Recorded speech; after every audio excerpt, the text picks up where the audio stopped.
Everyone, तो मैं आ गई हूँ एक न्यू वीडियो के साथ। तो इस वीडियो को एंड तक देखना। I want to share something with you all. Hello everyone, welcome back to my YouTube channel. तो आज की जो वीडियो है ना, उसमें मैं कुछ शेयर करने वाली हूँ। Something happened in my hostel जो कि नहीं होना चाहिए था। और मतलब मैं क्या बताऊँ, इस चीज़ से मैं थोड़ी सी अपसेट हो गई। अम, तो बिना किसी देरी के चलो वीडियो स्टार्ट करते हैं। मैं आपको पूरी चीज़ बताती हूँ, ध्यान से सुनना। ये जो चीज़ हुई, कांड हुआ है हॉस्टल में भाई, ध्यान से सुनना। ओके। तो पहली चीज़ तो ये कि जब मैं इस हॉस्टल में आई थी तो मेरी सबसे पहली फ्रेंड जो बनी, हर नेम इज़ शिक्षा। ओके। मेरी सबसे अच्छी दोस्त, वो just in a one day, एक ही दिन में वो मेरी इतनी अच्छी दोस्त बनी कि हमने इतनी सारी बातें की ना, कि मेरे को लगा यार फाइनली मेरे को एक अच्छी दोस्त मिल गई है। अब मेरे को कुछ नहीं चाहिए। अब तो मतलब थोड़ा एक एक अच्छा फ्रेंड सर्कल हो गया है, दैट्स इनफ, मुझे ऐसा लगा। लेकिन स्टोरी में इतना बड़ा ट्विस्ट एंड टर्न आ जाएगा, मुझे नहीं पता था। तो उसके ही बारे में आज मैं बात करने वाली हूँ। तो ठीक है, मैं फुल लाइन से बताती हूँ हुआ क्या। तो शिक्षा जब आई थी तो उसके बाद वो अपने घर चली गई थी। 1-2 दिन बाद वो अपने घर चली गई थी लंबे टाइम के लिए।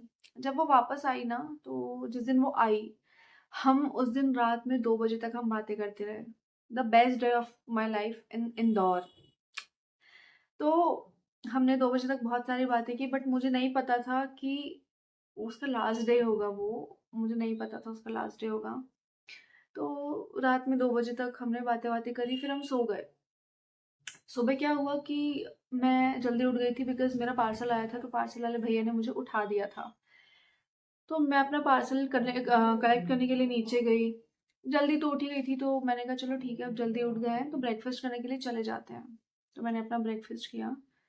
फिर मैंने उसको कॉल किया शिक्षा को कि तू आ रही है ऊपर?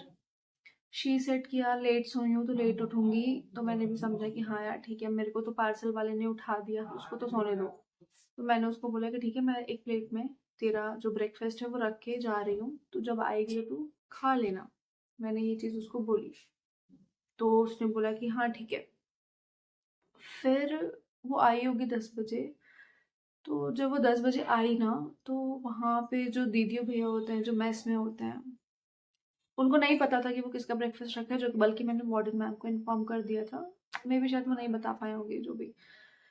तो जब वो आई तो उसने बोला कि दीदी मेरा यहाँ पे ब्रेकफ़ास्ट गिन्नी रख के गई थी, वो कहाँ है? तो जो भैया बैठे थे ना, वो खा रहे थे उस ब्रेकफ़ास्ट को, वहाँ पे जो भैया काम करते हैं वो। तो दीदी ने ऐसा बोला ना कि दीदी हमें तो पता नहीं था कि ये आपका रखा हुआ है, तो वो तो भैया खा रहे हैं। तो भी उसने कुछ नहीं बोला, उसने बोला कि ठीक है, कोई बात नहीं, खा लो आप भैया। और उसने दीदी को बोला कि कोई बात नहीं दीदी, आप मेरे लिए 2 रोटी बना दो, लंच ऑलमोस्ट बन गया था। तो उसने बोला कि दीदी आप मेरे लिए रोटी बना दो। इसी चीज़ पे वो भैया पता नहीं क्यों भड़क गए। उन्होंने बॉटल ऐसे फेंकी कि नौकर लगे हैं क्या, ये है वो है, टाइम पे मिलेगा, मतलब पता नहीं क्या-क्या उसको बोला। और ये चीज़ इतनी ज़्यादा बढ़ गई कि मैं क्या बताऊँ। ये हुआ, उसके बाद बहुत बहस-वहस हुई। फिर वो अपने रूम में आई, उसने मेरे को कॉल किया कि गिन्नी मेरे रूम में आना। रो रही थी वो बहुत ज़्यादा। मैं उसके रूम में गई और फिर मैं उसको चुप कराया। मैंने कहा क्या हो गया मुझे बता। देन ये पूरा सिनेरियो उसने मुझे बताया कि ऐसा हुआ। तो मैंने कहा यार ये तो गलत है, ऐसा नहीं होना चाहिए, आप ऐसे किसी से नहीं बात कर सकते। तो उसने सारी चीज़ें मुझे बताई। फिर फिर क्या, उस ओनर से बात करी और फिर ऐसा था कि या मतलब बहुत ज़्यादा चीज़ें बढ़ गई। भैया ने सॉरी-वॉरी भी बोला, बट ठीक है यार, इतना डिसरिस्पेक्ट करने के बाद आप किसी को सॉरी बोलो, इट्स नॉट वर्थ इट। तो उसने हॉस्टल खाली कर दिया। और शायद उसको हॉस्टल खाली करना था, इसीलिए हमारी लास्ट डे 2 बजे तक हम साथ में बैठ के हमने बातें की, लास्ट कॉन्वर्सेशन। वैसे तो मुझे इंदौर आए 15 दिन हुए हैं, 15-15 दिन हुए हैं, शायद 15-16 दिन। लेकिन जब आपका कोई बहुत अच्छा दोस्त बन जाता है ना, तो आप उसको मिस करते हो। और शिक्षा मेरी सबसे फर्स्ट फ्रेंड बनी यहाँ पे। तो जब वो जा रही थी, तो मैं तो अपने रूम में आ गई थी, बिकॉज़ मैं थोड़ी-सी इमोशनल हूँ, अभी भी बल्कि हूँ मैं थोड़ी-सी इमोशनल। तो मेरे साथ हमेशा एक चीज़ होती है कि एक तो फ्रेंड्स अच्छे बनते नहीं, और जब फ्रेंड्स अच्छे मेरे बनते हैं ना, तो आई डोंट नो व्हाई किसी न किसी रीज़न से वो दूर चले जाते हैं। और फिर मुझे लगता है कि यार ऐसा नहीं होना चाहिए। शायद मेरे साथ इस चीज़ पे आई थिंक बहुत सारे लोग रिलेट कर सकते हैं कि ऐसा होता है, बट मेरे साथ हुआ। कल वो चली गई, कल हुआ ये सब, कल वो चली गई। और वरना इतनी अच्छी लड़की, हाय, हेलो, मतलब आते-जाते वो मुझसे मिलती थी। हमारे रूम्स अलग-अलग थे। तो this is what happened yesterday. और मुझे थोड़ी-सी उसकी याद आ रही है, मैं उससे कॉल पे बात करूँगी।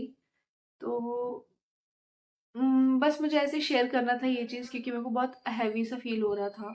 मैंने कहा यार शेयर करते हैं यूट्यूब पे। अभी इतने ज़्यादा कोई मेरे यूट्यूब फैमिली है नहीं जिनसे मैं शेयर करूँ, बट फिर भी मैंने कहा ठीक है, इट्स ओके। तो मेरे केस में हमेशा यही होता है, तो फ्रेंड्स बनते नहीं हैं अच्छे, और जब बनते हैं तो वो किसी न किसी रीज़न से ऐसे दूर चले जाते हैं, which is not good. But ठीक है, भगवान ने कुछ सोचा होगा उस चीज़ के लिए भी। आई होप कि वो जहाँ पे भी रहे अच्छे से रहे, सेफ रहे, और ये जो चीज़ उसके साथ हुई है ये दोबारा ना हो। She is a very sweet girl. तो ये हुआ हॉस्टल में। अगर आपकी भी ऐसी कोई स्टोरी है ना, तो कमेंट सेक्शन में मुझे ज़रूर बताना कि हाँ हाँ ऐसा कुछ है। तो बस यही था, मुझे बस यही चीज़ें शेयर करनी थी थोड़ा, और तो ऐसा कुछ हुआ नहीं। तो ठीक है, आई होप आपको ये वीडियो अच्छी लगी हो। और अगर वीडियो अच्छी लगी हो तो प्लीज़ मेरे चैनल को सब्सक्राइब कर देना, और वीडियो को लाइक करना, शेयर करना, कमेंट्स करना। और आपके साथ अगर ऐसा कोई कांड है रिलेटेबल, मिलता-जुलता, तो प्लीज़ मुझे कमेंट्स में ज़रूर बताना, ओके? बाय, मिलते हैं नेक्स्ट वीडियो में।